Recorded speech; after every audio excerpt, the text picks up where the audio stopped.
Blender 3D modelling টিউটোরিয়ালে স্বাগতম।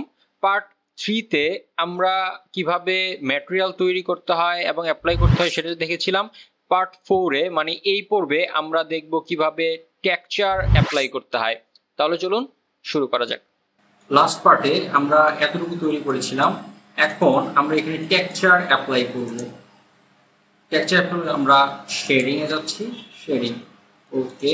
এইখানে আমরা আসলে আনটাইটেল নামে একটি টেক্সচার ইউজ করেছি এখানে, যেটা গ্রিড ছিল। আমরা গ্রিডটা সঠিকভাবে দেখার জন্য আসলে এটা ব্যবহার করেছিলাম, আমাদের এটা আসলে এখন দরকার নেই।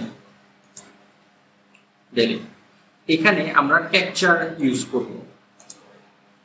এখানে আমি টেক্সচার ফাইলগুলো ডাউনলোড করে রেখেছি, ভিডিও ডিসক্রিপশনে লিঙ্ক দেওয়া থাকবে, আপনি আপনার প্রয়োজন অনুযায়ী এই টেক্সচারগুলো ডাউনলোড করে নিতে পারেন। এই যে কালারের জন্য আসলে আমি কোন টেক্সচারটি ব্যবহার করব, কালারের জন্য আমি এই টেক্সচারটি ব্যবহার করব, নিয়ে আসি টেক্সচারটি, ওকে ফাইন। এই হচ্ছে কালার চলে আসলো। এখন আমি যদি এটাকে একটু যদি বাম হয় তাহলে জিনিসটা অনেক সুন্দর দেখা যাবে। এই জন্য আমরা যদি ডিসপ্লেসমেন্ট মানে একটু উঁচা নিচা বা খুবই স্মুথ হলে আসলে সুন্দর লাগছে, কার্ভ বা একটু উঁচা নিচা হচ্ছে এই জিনিসটা থাকলে সুন্দর দেখা যাবে। এই জন্য আমাকে যেটা করতে হবে সেটা হচ্ছে ডিসপ্লেসমেন্ট নিয়ে আসলাম।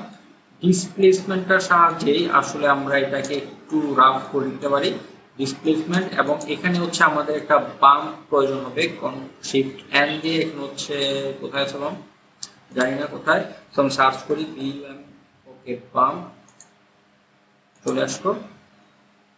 এটা হচ্ছে এখান থেকে আমার কালার শেপ দিতে হবে, এটা আসলে নন কালার ডাটা হবে, নন কালার দিয়ে দিলাম। এই এটা হচ্ছে ডিসপ্লেসমেন্টে যাবে, নরমালাইজ,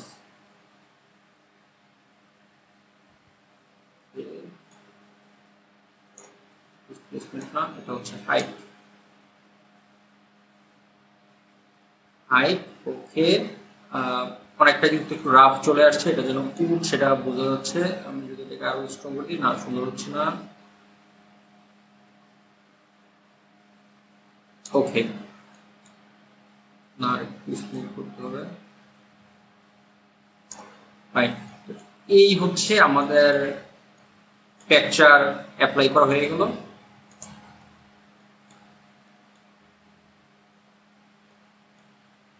এখন যদি দেখি আসলে মডেলটা কিরকম হলো, এই হচ্ছে মডেল, বেশি রাফ হয়ে গেছে, ওকে। তাহলে এটাকে আর একটু স্মুথ করে দেওয়া যায়, ওকে ফাইন। এখন হচ্ছে আমাদের রেন্ডার দিতে হবে। রেন্ডার দেওয়ার জন্য আমরা রেন্ডার সেটিং এ যদি যাই, ইভি আছে, এটা আমরা আসলে সাইকেল রেন্ডার করব, ওকে। রেন্ডারে আসলে অনেকগুলো সেটিং আছে, তার আগে হচ্ছে আমরা ক্যামেরা সাইকেল কমপ্লিট করলাম, এখন হচ্ছে আমরা সাইকেল রেন্ডার দিব। এখন হচ্ছে আমরা ক্যামেরা সেট করি, ক্যামেরাতে দেখার জন্য আসলে আমাদের জিরো প্রেস করতে হবে, জিরো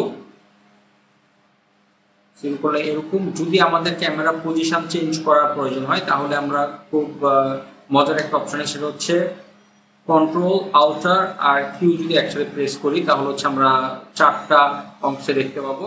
এটা হচ্ছে টপ ভিউ, রাইট এবং লেফট, ফ্রন্ট আর হচ্ছে সাইড ভিউ দেখতে পাবো। আর একটা থাকবে আমাদের পার্সপেক্টিভ ভিউ, যেখানে আমরা ক্যামেরা ভিউটা আসলে দেখতে পারি, জিরো ক্যামেরা ভিউ। এখন হচ্ছে আমার ক্যামেরা কোথায়, এই হচ্ছে ক্যামেরা, ক্যামেরা থেকে আমরা ক্যামেরা পজিশনটা চেঞ্জ করে নিতে পারি প্রয়োজন অনুযায়ী। আরেকটা ব্যাপার এখানে হচ্ছে আমাদের ক্যামেরা টা কোন সাইজে আছে সেটা যদি আমরা দেখি,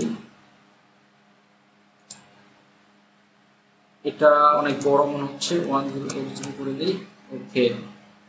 এখন আমি ক্যামেরাটা সাইজ করে নিয়ে আসি আমার অবজেক্টের সেন্টারে,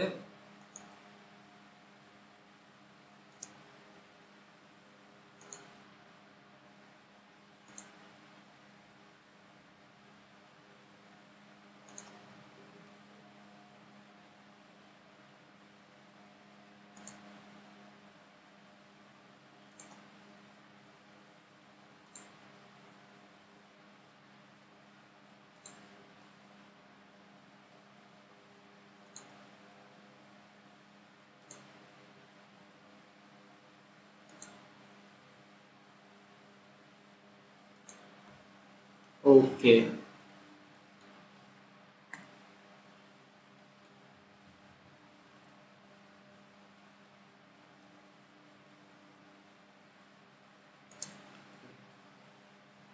এই হচ্ছে আমাদের ক্যামেরা সেট করা হয়ে গেল। এর পরবর্তী পার্টে হচ্ছে আমরা রেন্ডার দিব। রেন্ডার দেওয়ার জন্য যে আর ছোটখাটো যেই সেটিংগুলো আছে সেগুলো কিভাবে করতে হয় সেই ব্যাপারগুলো জানবো। সঙ্গে থাকুন এবং প্রযুক্তিবিদকে সাবস্ক্রাইব করতে ভুলবেন না।